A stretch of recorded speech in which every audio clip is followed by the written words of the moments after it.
Hi, everyone. Welcome to the Monkey Patching Podcast, where we go bananas about all things terminal agents, exponential model performance, and more. My name is Emerillo, and I'm joined by B. Art. Hey, Bart. Hey, Bruno. How How are you doing? Doing good. Recovering from the injury on my hand. We'll survive. How are you doing? I thought from our trip to Cologne. Yeah, that one's also recovering, but story for another time, maybe. It was a good concert, though, right? It was a good concert. Yes, Where did we yes, go? yes. We went to Cologne to see Kendrick Lamar, and SZA. SZA. Yeah. SZA. Yeah. Maybe talking a bit about numbers. We actually learned that SZA has just as big of a following, almost, as Kendrick. Right? Yeah. Was pretty. I didn't know about that, but and I feel like the stadium as well looked a bit like half and half, almost on the people that Yeah, came in to see terms of SZA. fans, right? Yeah, yeah, yeah, yeah. Yeah, So that's true. it was I cool. It think was interesting. Yeah, yeah, yeah. different bubbles of fans. Yeah, indeed, Yeah, indeed, indeed, indeed. So it was nice. it It was was cool, yeah. nice. So, let's kick So off. let's kick it off. What do we have? We have Fast Apply from Morph. Fast Apply promises near instant AI patches, aiming to replace sluggish full file rewrites with surgical edits. They boast, we've built a blazing fast model for applying AI generated codes edits directly into your files at 4,500 tokens per second, sparking a speed versus accuracy debate. So, this is a new model by Morph. Morph, they have a website, morph.ai, and it is basically a bit of a niche domain specific model. It's specifically for developers and specifically focused at fast code edits. So what the model does is that it doesn't generate like full rewrites of files that it's editing, but it just does code diffs. So it knows like, okay, line 10, I'm going to change this and this and this, and it will just return the edits, which, let's be fair, a lot of models do these days. Mm-hmm. Exceptional thing about this model is that it does it at 4,500 tokens per second, which is extremely fast. To put that a bit in perspective, if you take Entropic's latest model that's being used a lot now, like Sonnet 4, it's around 50 tokens per second. Oh wow! So An order of- 4,500 tokens per second versus 50 tokens per second. exactly, yeah. So it's a huge difference. But apparently, like the accuracy is also like much less. Yeah, so it's probably a much slower model, right? Much smaller. Well, I don't. To be honest, I don't know if it's a smaller model. It's a much faster model. Probably Yeah. is a smaller model then, And but lower performance as well, right? So probably it's a smaller model. yeah, and it's a bit debatable in the sense that, like, on benchmarks, it doesn't even score that bad. But when you read a bit the community responses on it, like, it's not up to par. But what anybody is using these days on, let's say, Cloud Cursor or Cloud or in Cursor or Windsurf. If you take the frontier models, it doesn't really compete, but it does very much compete on speed, right? And then this sounds really like it's more for, how do you say, like as agentic coding assistant, kind of, right? Like where you don't want to pay Well, I for think, don't have to wait for the model to think and all those things. yeah, and I think the debate there is also, if you follow the Hacker News article there a bit, like is on sometimes edits take a long time, right? And maybe it makes more sense to do very quick edits but do more of them. Wait 10 times that total amount of duration, right? I don't think I agree. I think it would still, like, nothing really drives me now to switch to Morph, to be honest. But I think it is very much a good evolution that this is becoming a priority, because code edits take a very long time, like such a long time. Like you get distracted while you're doing it. Like you give a command and it takes 2 minutes to Yeah. and in the meantime you get distracted and do something else. Yeah, I think there's like a like not a sweet spot, but there's definitely a threshold, right? Like where you can still focus on the code and just like not be dragged into something else. Yeah. But they were way past the threshold for sure, right? Exactly. One thing I heard, and maybe it's a bit of a side note, I heard someone saying that that's when a multi-agent coding comes in interesting, because like you offload different things, and then by the time it's done, you check on the other, and then this, and check on the other. So he's always like a bit engaged. But I don't have enough money to do that, to be honest.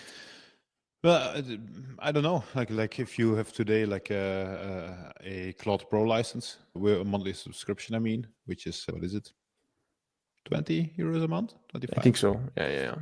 You can already do quite a bit with Yeah. Cloud Code. Cloud Code does parallel agents. Hmm. So you can say, okay, I start from scratch. I need a front end and I need a back end. Do this in parallel. It will do it for you. Interesting. But can you go because I also heard some people saying that they ran out of credits really fast with Cloud Code. Well, it's a bit of anecdotal, but this morning, actually, I spent the whole morning on with the Pro plan on Cloud Code. And I think I ran out of credits around noon. So you started like 8 a.m.? No, that's not true, actually. I ran out of credits at 11, and then I could restart at 1 o'clock. So let's say Okay, but I had then like... you're forced to take a lunch break. Yeah, exactly. Okay. And that's like just with the $20 subscription or something. Yeah, exactly. Yeah. Okay. But that's not bad then. That's not bad. No. Okay. Cool.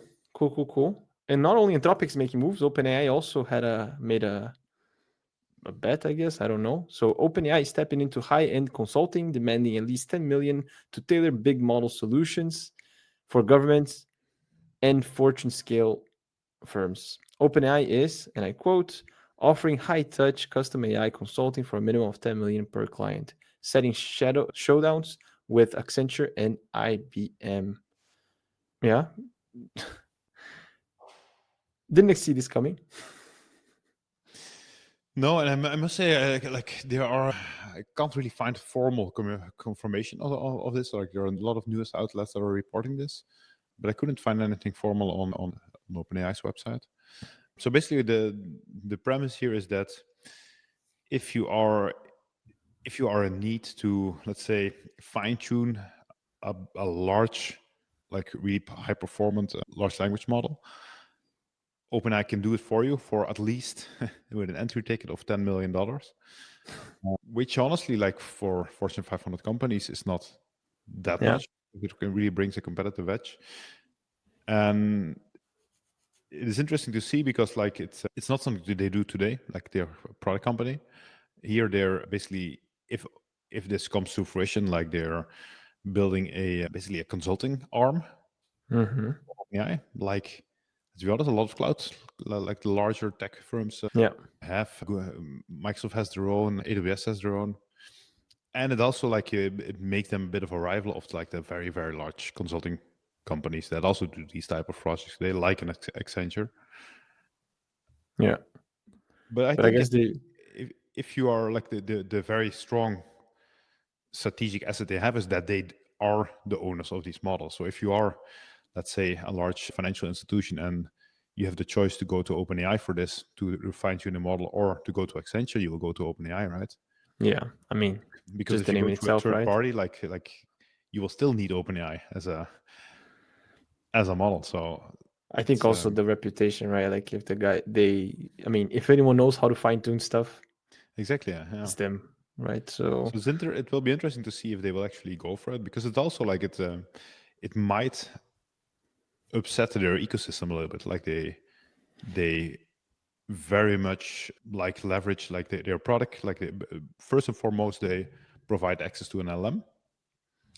Consulting partners around that do a lot with this LM for end customers, and it might upset this space a little bit. And we've already seen it from the product point of view. So like OpenAI gives access to their API to integrate with their LM capabilities.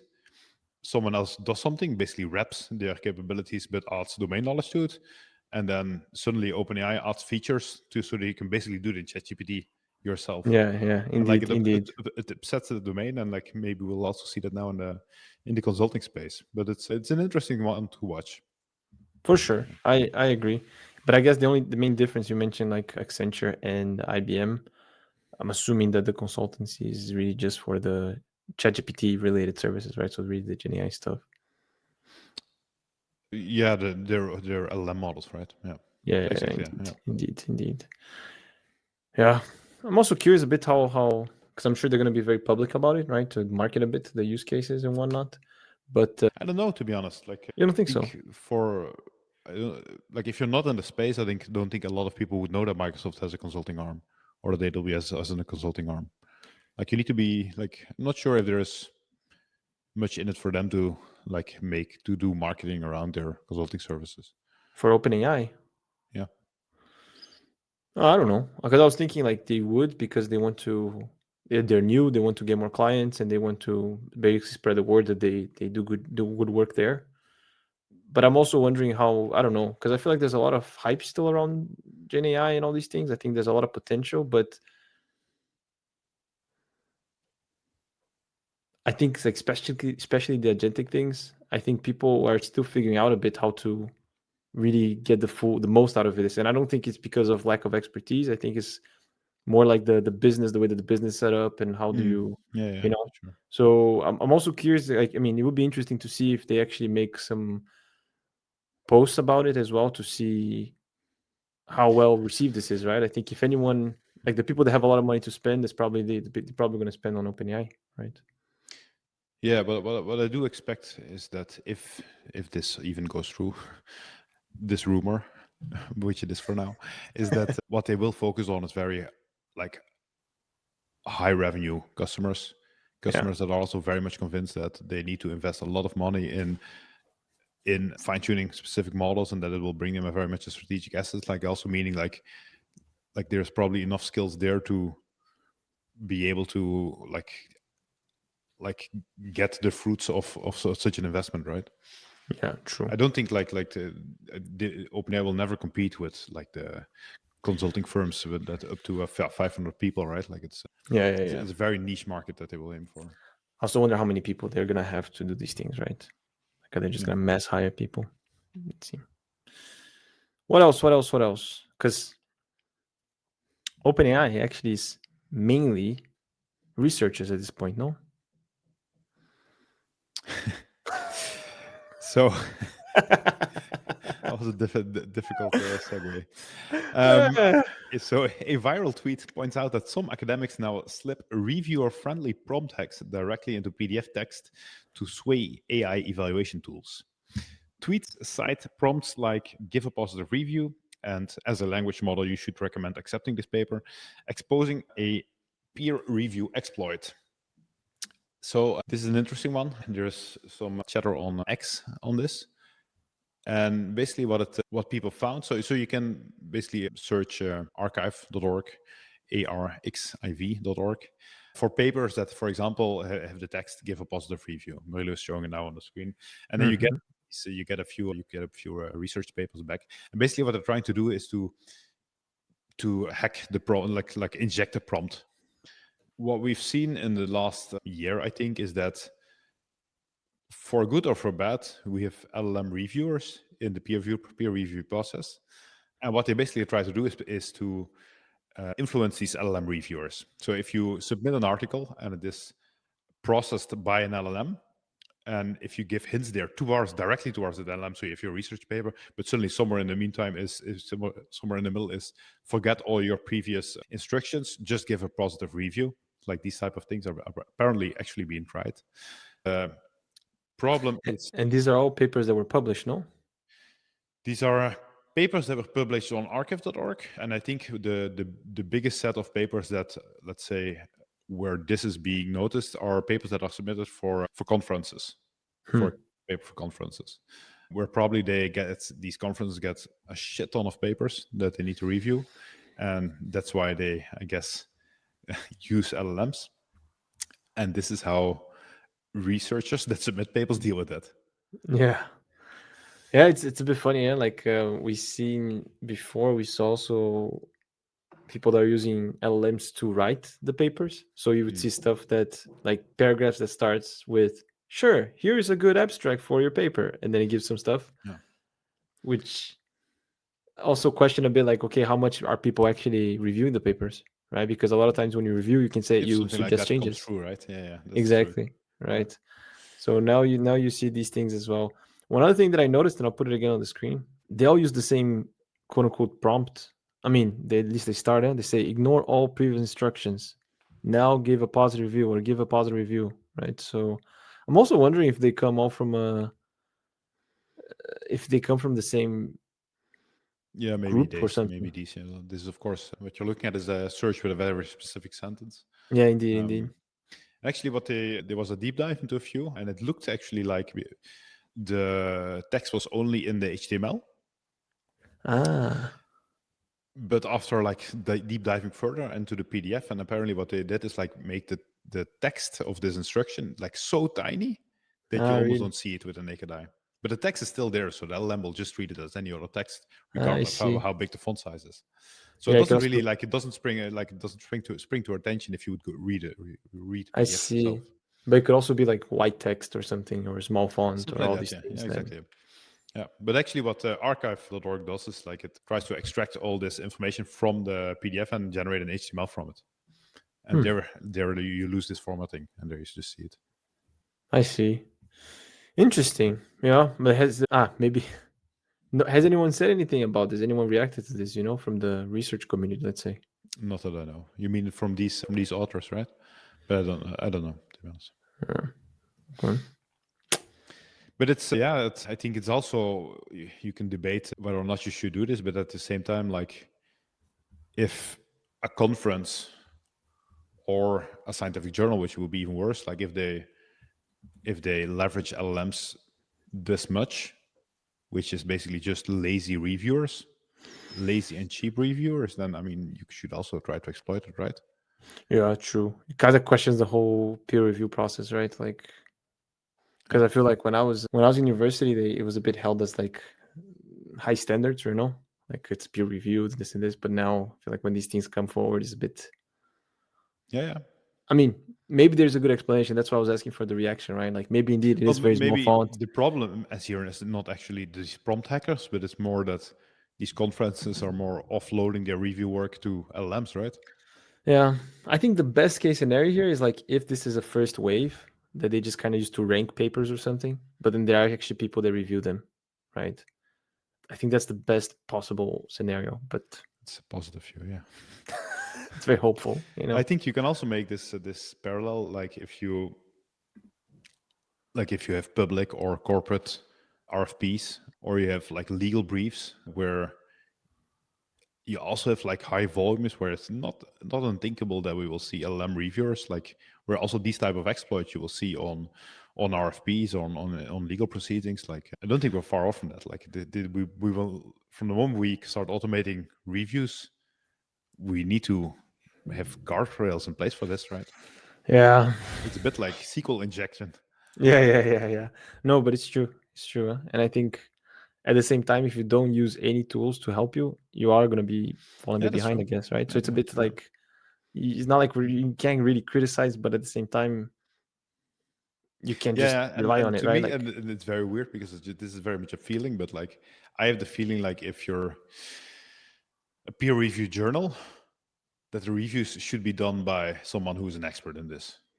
yeah, But yeah, yeah. if this is a public RFP and like 600 parties apply to this RFP, I'm fine with a LM review, which is very weird, Yeah, right? yeah. Because it's the same process, but it just feels like a scientific journal or a scientific conference should be upheld to higher standards or something. Yeah, I think But I think it's much more. What I'm trying to say is much more of an ethical discussion than anything else, right? yeah, that's true. That's true. But I do echo what you're saying as well. I feel like when you talk about research papers, you're thinking like this is the state of the art of society. So I feel Mm. like then you in a way you push the bar higher, right? Yeah, Like yeah. this Well, needs you to would be be hopeful that the bar is higher. exactly, right? Like if it's an RFP for a company, or sometimes I don't know, you even hear this for interviews as well. When you think, right, like you have so many applicants that you cannot review all of them, and then people kind of look for reasons to cut some people so it's manageable. Then it's like, okay, if you don't get the best, it's like it's a bit Hmm. it's less damaging in a way, let's say. But yeah, I think again we need to find in between, but what it is and how it works, I think we haven't figured out yet. Yeah. Maybe one thing also you mentioned here, I'm putting the tweet back up. ClueMe. Have you heard of ClueMe? No. I came across this, and this is just a a little plus plus on this article here. A meme company. So it's about like I'll touch a bit on what the article is, but they kind of talk about Cluely here. So actually, this kid, Hmm. he it's a bit of a funny, crazy story. So there's a student from Columbia, a computer science student, that he was suspended because he created a tool to cheat technical interviews. So Okay. actually, AWS, and I think here somewhere there was also a screenshot, but basically he did an interview for there we go. He did an interview for Amazon, and he actually used the tool to cheat on the interview. So basically, Okay. and if you look it up, the tool is like, so you can actually have a little window Mhm. within your screen to that doesn't show for the interviewers. Okay. So it's Yeah. something Yeah. to bypass, So if you're taking any Yeah. test, anything that they proctor their screen, you can Yeah. actually cheat on this. So actually, they did it. He did it for AWS, Amazon, and then they basically suspended the student. So actually, AWS or Amazon here, they actually sent it to the university saying, "Hey, And the I trust." university suspended a student. He was actually expelled later, I think. That's crazy. So yeah, exactly. We trust ClueMe to take proper action in regards to the student. Blah blah blah. He actually put like the non-distribute. He actually put the, the PDF on X, right? So he was actually expelled. I think again, this is the That's tool crazy. that he built. So you see here, like you have on the left side, and for people just listening, I'm showing a bit on the screen. On the left, you have the screen on Zoom, so you see a little pop up on the top left, and on the right side is the interviewer watching your screen, so it gets a bit undetected. Mm. So he got suspended from. He got first suspended, I think, then expelled, and then he created this ClueMe company, which basically it's a bit the cheat on everything. So I bet the idea and the promise is that they even have an ad, right? The guy's going on a date with a girl, and then he needs to remember all the lies that he told her. So he Yeah. has a Yeah. little Yeah. pop up on his glasses or something that will keep track and like say, hey, maybe say this to keep the conversation alive. So the idea, the promise is to cheat on everything, like Yeah. Yeah. everything. I think here, like when you talk about technical interviews, it's also again like more an ethical discussion, right? Like if you have a person on the other side that is doing the technical interview from the company, representing the company, like you shouldn't use, like you shouldn't cheat, right? Like at the other side, if the company is lazy and you have an LM interviewer, like you do you. Yeah, indeed. And he also made an analogy with, I think it was like calculators or something, that when they came out, people were saying that was also cheating. Right, Mm. but it's like it's a tool, right? Like you Yeah, should be able to use these things. I mean, of course, there's the ethical of the lack of transparency, right? yeah, that's the thing. But then he started his company, so he's gonna get money. And the article is interesting. The title of the article is a meme company, because in the article they talk a bit more on he just became famous because of this, because he did this whole story, he published this whole thing, and actually the fact that he's famous is worth something, right? Like he knows Mm. that the AI cannot do the things that he's promising right now, but he's trusting that he can get enough funding now that maybe in a year AI will be good enough, Yeah, right? He yeah, knows he doesn't need to do anything, he just needs to wait and he will catch up, right? And then he said like, yeah, I wasn't trying to be famous, but now that I'm famous I have a bit more influence, and this is kind of more valuable than the actual product. yeah, yeah, yeah. So I thought it was pretty pretty interesting read as well. And maybe talking about, oh no, it's not here, huh? For the other article that you also shared, maybe I'll just do a quick plug as well. That the performance of models, they're expected to double every 7 months. New METR benchmarks show that LM abilities double about every 7 months, and this suggests that machines could finish a month-long human software project in hours by 2030. Very interesting. Milo here has a graph on the screen. It basically shows that in 2021-ish, we had... no, it actually starts at 2019. Maybe we should start there. Mhm. And there we see that we have models that are able to complete human tasks that take 2 seconds with roughly a 50% success rate. Back then, that was GPT-2, right? Like, so we're talking about human tasks that we're trying to do, which took humans around 2 seconds. Today, when we look at the frontier, and it's actually, when you look at the models, like it's not the state of the art frontier. We're already like 6 months in the past here with these results, but we're talking about human tasks of 1 hour that models are able to do with at least a 50% success rate. The state of the art model in this paper is Claude 3.7 Sonnet, which has been surpassed by both Gemini and a new Claude model. So we see more or less a linear trend, right? Yeah, true. So as Which time would progresses, suggest that we would have, if we follow the chart, we have a human task of 167 hours that a model can correctly execute with a 50% success rate again by 2030. And the article that later down also goes a bit more in detail on how long this would take for a model to do, because there you have this big offset, right? Like it's not the human time it takes. And actually the example of the 2030, like which is basically a month-long human software project, would be done in hours by 2030. Yeah. So yeah, interesting time. Indeed. I'm wondering, so how can I say this? I think models will get faster, but I'm also wondering how much the intelligence, quote unquote, of these models. I actually don't even know if it's the intelligence, but the pace that the models were getting better, like between GPT-3 and GPT 3.5 and GPT-4 and then 4.0, the difference between the models seemed bigger before. You know, like it was more mind blowing, I feel. So I feel like it, and also rationally speaking, you cannot like linearly increase forever, right? So I would expect at some point will be plateau a bit. And I heard also arguments of people saying that because of like the reasoning models that you have, you know, is a bit of a reaction of that plateau. So I know that this is a bit different. It's not necessarily just about complexity of models, complexity of tasks, right? It's about more completing a task that takes X amount of hours in this much time. But I'm a bit skeptical in a way. I'm not sure if it really is skeptical, because to be honest, most of the times when the models cannot do what I'm asking, it's not because the model cannot do it, it's because there's not enough context or I wasn't specific enough, which then is not really like a model problem, it's more of a human problem, right? You're making it a bit philosophical. But I think what you're a bit stating here is that we see the diminishing results already, and that you don't believe in this linear growth. And I absolutely disagree. You disagree? Absolutely disagree. And I think like your reaction, you hear it a lot. Yeah, we're at the limit of this architecture, and it's not as good as the previous model. And at the same time, any objective benchmark, like for our example, the one we were just looking at, like this proves this. And also, like if I just look at my own work, the way I use AI assisted coding today versus 6 months ago, it's so much easier than 6 months ago. Like the performance has increased so much.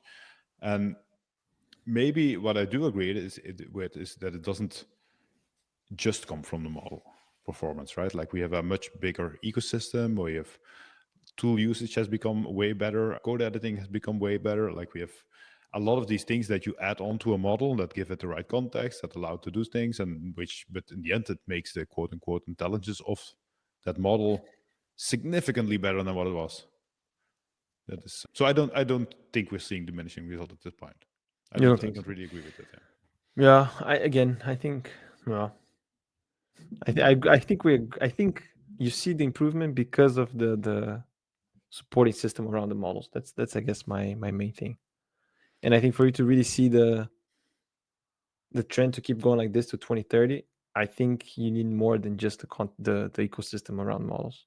And I do think that if the models there was a lot more room to improve, I feel like they would have improved in a more visible way. But time will tell. Time will tell. Yeah, time will tell. Time will But tell. I think and maybe we should make a bit the parallel here with Moore's law, which What basically is Moore's law, Bar? Moore's law basically is a very similar looking graph that more or less shows you how quickly the amount of transistors on a chip grows every X years. And it's also like I think it's on a logarithmic scale, just so like we were looking at before. And it's on a logarithmic scale, it more or less looks like a linear line, right? Yeah. And I think here you see the same thing. Like everybody probably from the 1976 said not possible to let this continue, but it does, right? Like we still see this on a logarithmic scale, this linear line.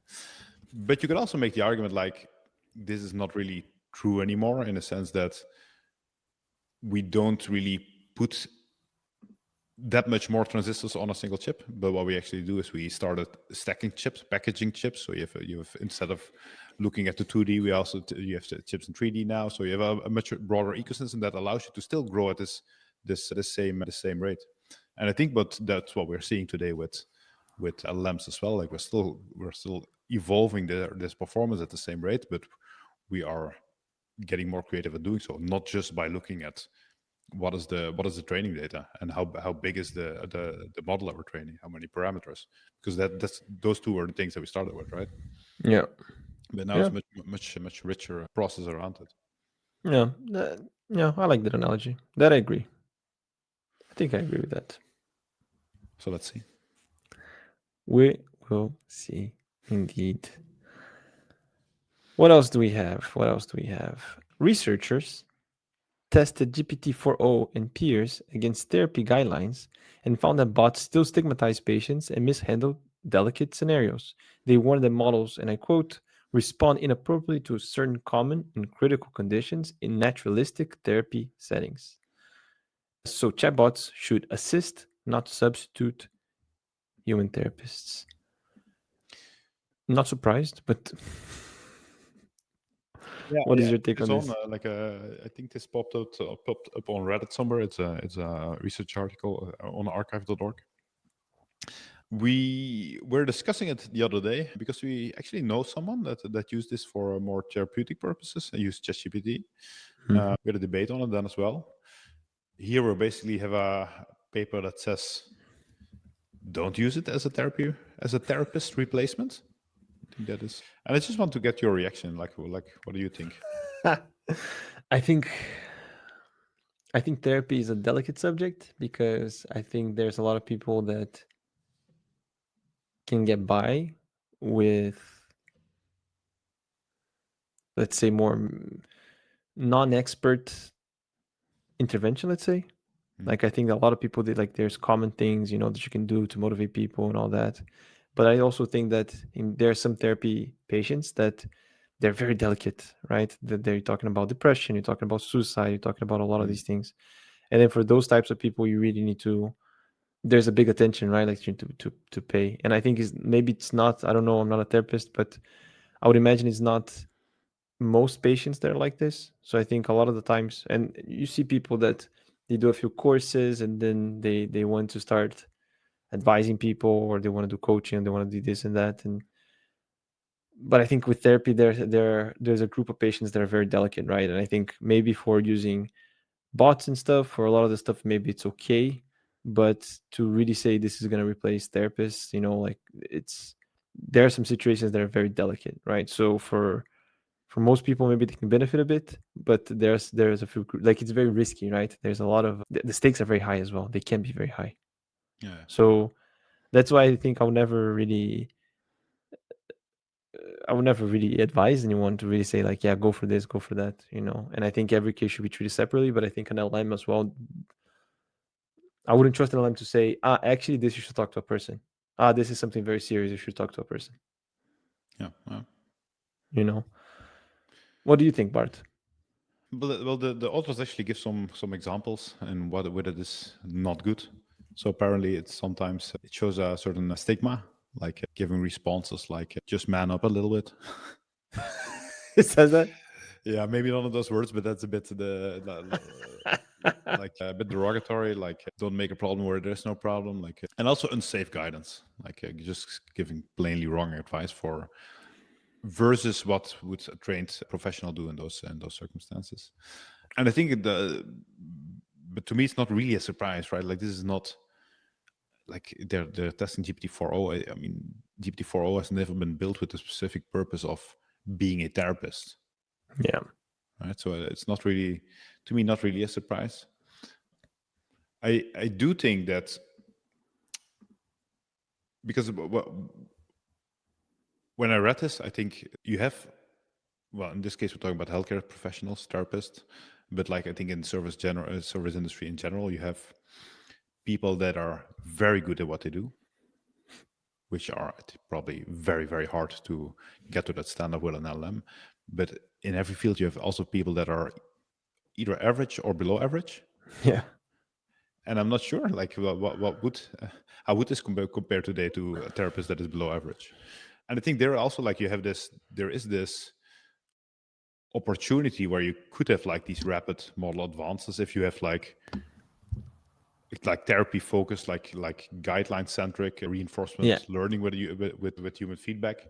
I mean, you could close these gaps with your average therapist maybe Yeah. Yeah. relatively quickly from the moment that you have a domain specific model. That's true. I'm also wondering did they elaborate on did they have a system prompt or something like, for example, things like man up? I think there if you probably give a set of rules or a set of guidelines on the system prompt, the LM will already perform much better, right? It would perform much better, but it's still like I think it's still a very generic model, right? GPT-4o. Yeah, for But I sure. think like let's take the consulting use of OpenAI. Like let's pay OpenAI $10 million to train a specific model for this industry. I wouldn't be surprised if there would be a model that would very much close the gap with below average therapist. Yeah. I think so and we are ignoring a bit the whole human interaction side of things, right? Sure. Yeah. But I think I agree. And I think again, I'm surprised that the LLM would say things like "met up" or "don't Well, be a whatever" about it. But I like was trying to give some stigmatizing examples. I no, don't know the exact. but I think my point is more like there's a lot of stuff. I don't know exactly what the experiment was, but there's a lot of stuff you can do even before you fine tune, right? Sure. Sure. Yeah. Yeah. And that's what I mean. Like I think so. If you take all these steps in consideration, I do think you could probably bridge the gap between below average therapist and an average therapist and Yeah. this, right? But I still, and again, even if we get like let's say an average therapist, I think there's still a bit the social component to it, right? Like the fact that you're talking to a machine, which I also heard, or I think I heard someone saying that sometimes it's easier because you know you won't be judged. It's like it's not a real person, you're just Yeah, talking it's to a good bot. point. And I didn't think about it. It was a good point. Yeah. Yeah. But then on the other hand too is like it's a bit weird, right? It's a bit I don't know. Yeah. Yeah. I mean, the human interaction is very important in this as well, of course. Huh? Yeah, and it's like how can something that is not human. But maybe it's easier to share a very difficult story with a bot. I think so. I think sometimes, yeah. I think I And, also and maybe you can actually look at it like, I think if you would look at it not as a replacement, but as a very smart tool, yeah. You're gonna like like verbally you, abuse the shit out of the LLM. of the bot, but like the bot can also like make a warm introduction to the actual therapist from the moment it's needed, right? Yeah, that's true. That's true. But I think like in the regarding venting to a bot, I think it's the same thing that you may find it easier to share something vulnerable with someone you don't know Hmm. because like someone there's like you have a bit of a distance, right? There's no so sometimes there may be a bit of that. Like you could spin it like that as well, right? I think there are That's true. some easiness of it. But I guess the thing is like it's hard to imagine that a machine can understand something that a machine never felt, right? So that's a bit the philosophical discussion, right? That's true. Or That's maybe true. like if that bot starts saying, "Oh, I'm so sorry, I feel like this. I know how it is," and it starts to make up a story like about the mother that this and this, right? It's like it's a bit iffy. Yeah. But for Uh, now, we advise everybody to go to an actual therapist. yes, indeed. Maybe a quick meme that I saw on Reddit as well. You mentioned it's like it's up to you. So it's an image for people listening. It's like it's up to you to break generational trauma. And then there's like uh, on the left side is like Reddit and someone calling someone stupid and downvoting. And then it goes to a slightly younger person that is a Stack Overflow saying your question is off topic. And then there's a big barrier. And then there's like an adult kneeling on the floor talking to a child painting saying like that's a very good question, and then it's like how to prevent the user from screenshot my website, and I think not super related to the topic, but I also feel like on Stack Overflow or with ChatGPT I can ask whatever question, like even if it's super stupid, and That's be like true. that's That's true. that's Yeah. a great question, like wow, this is super well thought, didn't think of that, Yeah. and Yeah. something that Yeah. There is doesn't no always barrier happen. to like to you. The risk of being judged is almost non-existent. Exactly. Hmm. Right. And yeah, so I think there's a bit of that, right? Which I'm not sure sometimes. I was Sometimes you also need to be wondering judged a bit. yeah, yeah. Keeps you grounded. Yeah. But yeah, I'm also wondering if there is also a negative side to this, right? I Yeah. don't know. I don't know. Food for thought. Food for thought. Thought indeed. Yeah. What else do we have? So we have a new version of OpenCode. OpenCode is 10K stars on GitHub, and it's an open source AI pair provider that runs locally and stays provider agnostic. OpenCode is interesting because it's basically an open source alternative to Gemini CLI or the Claude Code CLI. And I haven't tried it. The interface looks quite intuitive, but it's interesting to see these basically these competitors to these proprietary CLIs popping up. And what's the? This is just like you bring your own key and then it goes off, or You bring your own key. If you want to be a bit model agnostic, you bring your open router key and then you define whatever model you want to use. Interesting. It actually says they use models.dev. I don't know it. It's maybe something like open router. But Yeah, there's a lot of models here. So if you go to models.dev, there's a whole bunch of stuff. They even include the reasoning, no reasoning, etc., etc. Cool. oh, Really cool. You haven't tried this yet. I haven't tried it yet. Have you tried Gemini? I know you tried Claude Code, I right? haven't tried Gemini yet. No. But Claude Code you have tried. But what this looks very much like is Aider. Aider is also, I think, the Aider was actually a precursor to Claude Code or Gemini. Aider has been around for a long time, and it's also a assisted coding tool, which is basically a CLI tool. I've used it quite a bit before Claude Code came in the scene. I do have the feeling that but it's hard to compare because it's tooling plus models, right? With Claude Code as a CLI, it's much more intuitive, but they very much learned from things like Aider. Yeah. And I have the feeling that OpenCode could be another iteration on this, where you're not But tied to a specific provider like Entropic, right? yeah, that's true. I think the difficult thing is like these open source tools, whether it be a CLI or IDE plugins, like because they are open source, it's much harder to integrate with very proprietary integrations, Yeah. which might mean that on average they're slightly like you have way more flexibility in terms of testing new models, but maybe on average they are slightly worse than the proprietary CLI for that specific model. That's your tricks. I mean, that's what I wouldn't be surprised, let's say, right? I wouldn't expect it, but if I came to that conclusion, I wouldn't be so surprised. Yeah. So you have, for example, to give a concrete example, like Claude Code, under the hood, it uses both Opus and Sonnet, but itself has a way of smartly deciding when to use which model. If you're using Aider and probably OpenCode as well, you need to explicitly say, I want to use this model. And often you can say, okay, for our architecture, I want to use this model. For executing, I want to use that. But like you need to be like The scaffold, kinda. exactly, yeah. Yeah. Yeah. I see. Yeah, I'm also wondering, like, if we were to deconstruct Claude Code, if there's anything that is specific about Entropic, or we could just fully recreate it with agnostic parts. Because I know there's like the shell thing that opens a new shell, it delegates to new agents and all these things. But I'm wondering if there's like a secret sauce that only Entropic has, for Claude Code. But it's cool. It's cool to see options like this, huh? Well, I think what they do, for example, there as well, like they are very good at code add-ins, and that is because they're also very good at search. They're searching through text. Claude Code. Claude Code, yeah, and they do that. They leverage tool usage to do that. So it uses, for example, RG, which is a regex tool, to find like very specific places in files that need to be edited.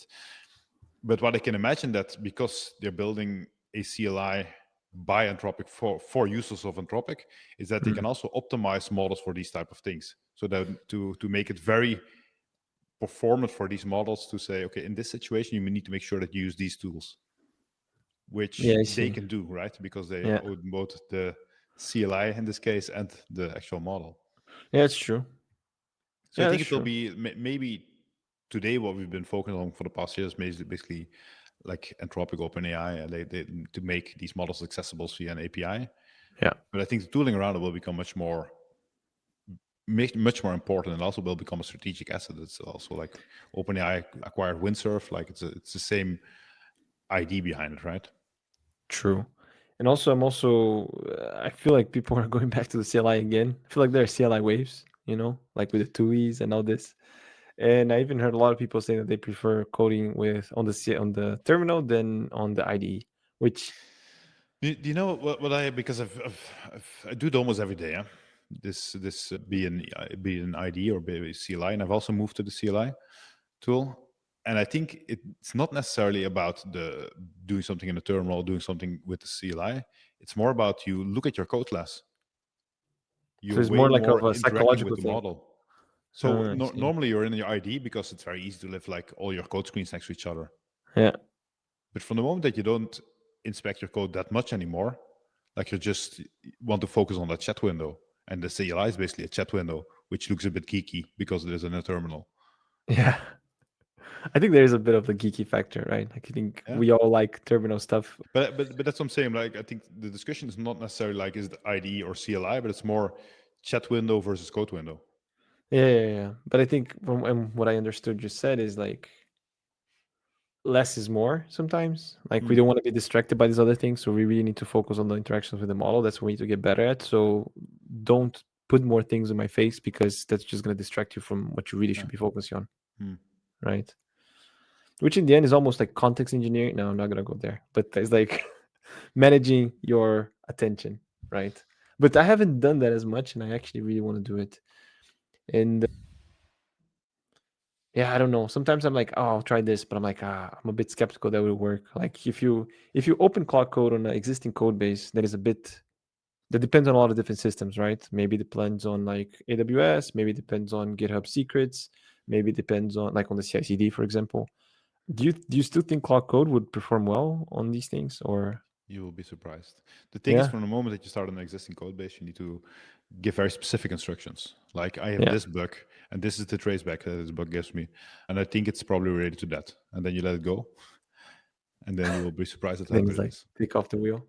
Yeah. Yeah, I really want to because I hear some stories and people saying like, yeah, I'm ditching my IDE and I'm just going for this, and I'm like, wow, I wanna. It's like almost like you hear someone try the drug, and they're like, oh, this is great, and it's like, I want to try it, but you know, not the drug, the code, just to be clear. What else do we have? Jamie Lawrence argues that AI agents push developers up the org chart, turning everyday coders into orchestrators of people and prompts. He notes everyone is a manager of AI coding agents now, predicting dopamine drought for engineers who thrive on gritty code puzzles. You sure there's article, Bart? I also read because it caught my attention. Maybe for people, yeah. The premise of the article is that the person became a CTO for Podia, Already a and few years ago, right? But yes, before this yes, whole hype. before exactly. So he became the CTO, and then he noticed a shift in his job, right, from writing code to reviewing more code to doing this and all that. And then he draws a parallel with that the management skills that he had to develop when he became CTO is similar to the skills you have to develop as a vibe coder. And maybe we shouldn't use the term vibe coder anymore, but whenever you're coding with agents, right? So Mm. basically, it's about offloading tasks and being specific and guiding them to the right path when they diverge a bit off and all these things, right? One thing that he also mentions here, so like, yeah, he goes like, you're a manager now because now you're a manager of agents, right? And maybe things will get easy, and then maybe in the beginning you get this high because you're being so much more productive than you were before. But then there's also a quote that he puts here: no one is proud of doing something easy. Then there's a bit that maybe you feel less excited about your job because Mm. it's so easy now, right? And then he even talks about dopamine. He talks Yeah. about people with ADHD. Yeah, To me, the dopamine part was very interesting, where he says that being a developer, we have a lot of these dopamine hits, where you say, okay, I work on this bug, I work on this bug today, and after 2 hours, I fix the bug. yeah, Yes, I fixed it, and it's like a yeah, good feeling. yeah, Or you're working towards the deployment of a new version, and like you release it, and yes, it works, yeah, and you have these dopamine hits. And he's explaining that from the moment he went from being a full time developer to becoming a CTO and only doing code reviews, like this got lost a bit. Yeah. Like you start to get like your focus doesn't like starts to go over to orchestration, and solving things becomes much more like we've done all this together with a large group of people, and it's much less of a dopamine hit as saying like, okay, I did this, so now I have this result. Yeah. You feel less ownership of the solution, right? It's Exactly. like Yeah. you delegate a bit and this, yeah. And he's now making the parallel with AI assisted coding is that this is a shift that developers will have to go through, like where they're today coding everything themselves, and you have these dopamine hits. Like instead of coding everything yourself, you need to start orchestrating these agents and making sure that everybody is working in the right direction and together solving something. And that means that you get stuff done with a group of things, but it's much less tangible. Like what have you exactly done to solve that specific bug or to create that specific feature? And that you need to find a bit like where do you get your energy from, but also to develop this new skill set of orchestrating things towards a common goal. Yeah. He also said that maybe this will have a bit of a shift in our industry, because if everyone is vibe coding now and you are really attracted to the job because of this, maybe people are going to be less motivated to work on these things now because you don't have that dopamine hit. He even mentioned here, like, seems likely that those with the ADHD are going to become less satisfied with an environment where it's hard to achieve quote unquote flow and doesn't reward that sort of hyper focus, which is true, right? I was a bit, so I have I don't know if I have, but I suspect that I have a bit of a, I'm dopamine challenged, let's say. So yeah, I get very addicted with a lot of things, and I can get hyper focused on this and that. So when I read this as well, I I was really like, oh, he's gonna give a solution, it's gonna be like, you think this and this, but wait, you can find dopamine if the ages of this and this and this, like, Yeah. and I was and then it's just like, no, maybe you need to find another job. I was like, oh, okay. Never mind then. Yeah, I thought it was also interesting. I think it's, And to be honest, I don't really fully agree with him also. no, you don't. Please Because shed me a light. if you go all the way with AI assisted coding, like use Cloud Code, like how quickly you can get shit done also is addictive. Yeah, and I mentioned, I think, in a previous episode that I heard that multi-agent. So that's what I heard, like the interview, the podcast that I heard, is like a slot machine. Like you pull the lever and then things are spinning, and then maybe they lie, maybe they don't, and then like if it doesn't, you try again and you try again.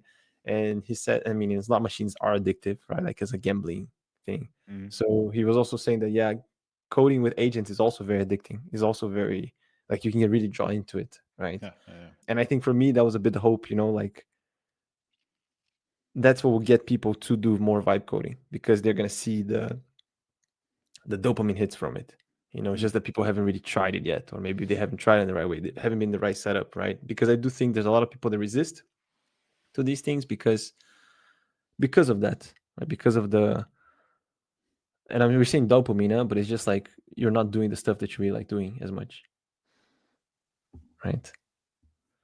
I thought it was really, really interesting article. Again, and in the end, he closes with, like you said, it's a skill, right? So you need to pick up this skill as well if you want to be a good developer in the new era, right? So he ends off with, welcome to your new role. I hope you'll be happy here. So I thought it was really, really enjoyable read. So thanks for sharing, Bart. We found the last one. Yes. Warmwind's new AI native OS lets a built-in assistant click, type, and juggle everyday apps, promising hands-free productivity. They say it was, I quote, built from scratch with one idea in mind: enable the AI to act like a human. It's the first time I heard of it, Warmwind. They basically, I think their premise is, when you go to their website, is to build cloud-based employees, something like that. Okay. She says here, autonomous cloud employees. This is showing it on the screen. And in that context, they have now built an OS, an operating system, specifically geared towards leveraging AI capabilities. And there's a bit of discussion on, is this actually an operating system or yes or no? And actually, it's actually like a specific a niche Linux distribution that they optimize for this. Hmm. And but what they, let's call it an operating system for the ease of this discussion. But what they did is that they created this operating system to make it very easy for AI agents to use it. So that to basically have like sort of an SDK where agent can control the whole screen, everything that is on there, and to do basically all the interactions with an operating system that a human normally should do, or will do, or want to do, or whatever, to do their job. So and if you do that now, like if you go into screen capture, we've all, like Entropic had their example, Microsoft had their recall example, like it works, but it's all very sluggish, and it's not like you see it's a bit hacky tacky. And what they try to do is like make that interaction between an AI and the operating systems like more or less a native interaction, to make that very fluid and to break away that bottleneck. Like we need to hack something here to make it simulate a human interaction on the. I Uh, see. Probably not there yet, right? But it's Do you know how they did it exactly? To like what changes in practice, like, or not necessarily so concrete, but like what are the things that we're trying to do to accomplish this? So how, because you may like, so it's an operating system, or like you mentioned, maybe it's a Linux distribution that is optimized for agentic work, or for, so it's like it's something that everything's kind of set up to be an MCP. You strip out what the things you don't need and you go with it. yes, and they probably provide a very dedicated integration layer. I don't know. To be honest, like they actually have detailed it in detail, but read it. But maybe they interact directly with X11, the which drives the window managers on Linux, or they have a process running in the background that allows them to really capture the screen at a real time pace or something like that. I don't know exactly how they do it, Hmm. but probably they have to build this layer in between that makes it very easy to understand what is going on in the system, to also navigate the system. Yeah, I see. So it's a And a lot of it company. is cloud-based. I think they're mainly focusing actually on cloud-based applications. Hmm. And what you're showing now is like basically browser windows, right? Yeah, indeed. So you have like Word, you have Gmail, you have Google Sheets. Yeah. So yeah, all the cloud-based apps. Yeah. Yeah, indeed. It's Very, very interesting to interesting. see, and it's a bit two points of view on this. On the one sense, you can say this is a logical evolution, that you have an operating system that is more geared towards having a AI use your desktop environment and interact with it. The other point of view that you can take here is does an AI even need this layer in between of interacting with the desktop, or should it more natively integrate with these different tools? But of course, the integration with the desktop allows you to, if you can do that well, you don't have to integrate with all the tools that you want to orchestrate. Yeah, that's true. That's true. That's true. And you don't depend on the tools, right? Like, I don't know, if I wanna, if you don't like the LinkedIn API, or if there's no LinkedIn API, I can use the browser, right? Exactly. Yeah. That's fine. Exactly. But indeed, like I was also wondering, do you need a new operating system for this, or can you make do with the things you have today? But I'm sure they, I would imagine that if they create a new operating system, there is a big need, there is a logical need for it, right? They probably didn't start there. Probably. Yeah. I think also, like if we look at historically how many new operating systems were successful, Ah, yeah, yeah. it's that that would make me very hesitant to start such a work, Yeah, indeed, indeed. Yeah, but I because think it's that also, requires a lot of evangelization, right? Like to say, but you also need a specialized operating system for this. yeah, that's true, huh? That's true. But I think maybe yeah, because it's a Even though company as it well. decreases the bottleneck for their AI, if you go as far that you need to integrate this on your enterprise systems, that's not easy. Yeah, but I think then you're gonna have like serverless employees. Like you have, like we have this podcast. We publish once a week. We just need to do Yeah, marketing. We just spin up an employee, does all yeah, the marketing for us, then destroy it. That's it. exactly. Yeah. Will be That's how we would do be it, huh? interesting. Yeah, that's this is how we do it already. That's This how is we do it. it. Not even a real person, just NPC here. Yeah. Cool. very, very cool. Anything else that you would like to share before we call it a pod? No, I think that's it. I think that's No? it. Any big plans for the rest of the week, for the next weekend? I should have. I should know this. Huh? Oh, I'm actually gonna go to a. This is very random. Okay. I'm gonna go with my kids to a fish farm. Fish farm. Yeah. You're gonna just show them around? Are you gonna go? No, there's like a guide, and there he or she is gonna show us around. Ah, so it's really like a guided tour kind of a fish Yeah, farm. yeah. Okay, interesting. Interesting. It's probably better than going to any other kind of farm, right? Yeah, my kids are very into animals and nature, and If you went to like a chicken farm, it's probably not gonna be so nice, right? yeah, that's it. Yeah, the chicken farm is a bit less. Right? Yeah. That's true. Yeah, But it's gonna be fun, huh? Cool. I didn't know they had a fish farm in Belgium. Is it far or is it in Belgium? Is it? I think there are a lot of fish farms in Belgium, but this one is in Zonhoven. Oh, don't know there it is. But I didn't know like you just go in and just do a tour. Well, apparently they do. I don't think you can do it Yeah. anywhere. Okay. Cool. And you? Oof. I'm not sure actually. I think I'm probably just gonna take care of my garden. Nothing too, nothing too crazy. Nothing too. Yeah, I don't know. Because I also hurt my fingers, right? So I like normally I want to do sports or something, but we'll have to wait a bit It's a good probably. excuse. It's a good It's a good excuse, right? Yeah, Yeah. it's a good excuse. Alrighty. Thanks everyone for listening. Yeah. Thank you. If you enjoyed this, please subscribe wherever you listen to your podcast or on YouTube. We're also on YouTube. Where Every else? Where subscriber counts. Every review counts. Love just to see leave you a there. comment, chat with us. Yeah. Also interested, curious to hear what y'all think. And yeah, that's it. Let's call it a pod. Thank y'all. Thank you. Ciao.